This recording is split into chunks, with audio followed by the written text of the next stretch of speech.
Hello. Tonight's topic is by request. The last video that I did was on the full moon's influence over us, all of us.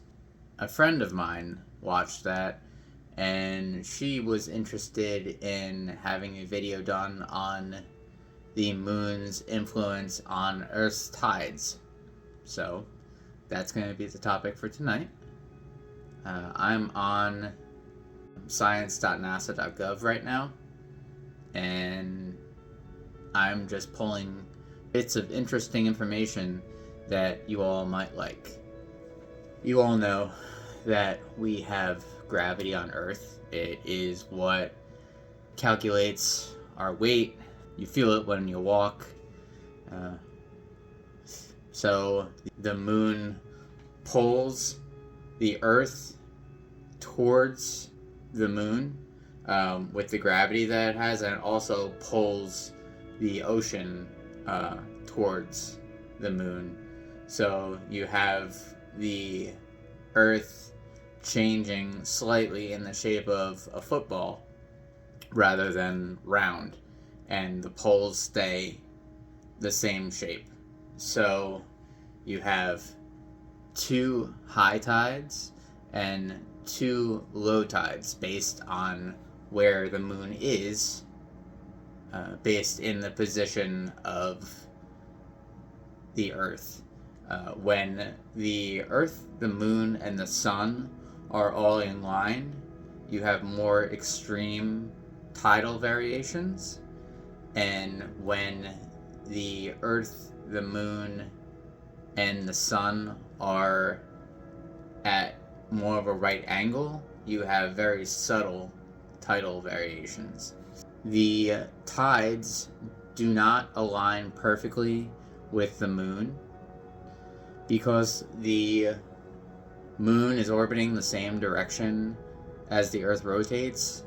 It's never exactly in line with the Earth. The extra time is about 50 minutes for the moon to catch up to the Earth. So the moon has the biggest influence on the tides, but it is not the only influence. The sun is about 27 million times the mass of the moon, which is crazy. I mean, it's the biggest object within our solar system. It's about 390 times farther away than the moon from us, which gives a little less than half of the moon's tide generating force. So twice a month, the Earth, the sun, and the moon line up, and like I was saying earlier, when they line up, you're having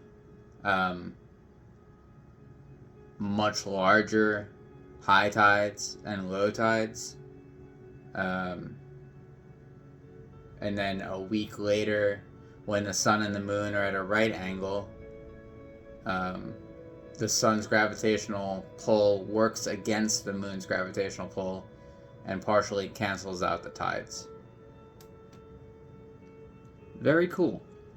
Yeah, with the Earth's rotation and the moon's revolution around us, that is how the tides are influenced.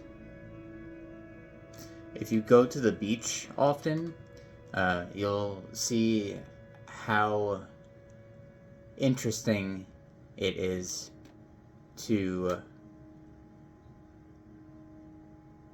watch the difference between high tide and low tide.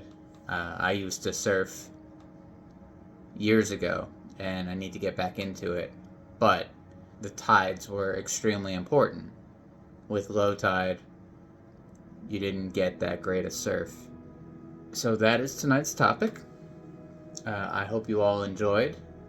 If you're interested in anything lunar, feel free to check out LUNR. I've created a video that gives you a tour. It'll be up above here. I will see you all on the next video.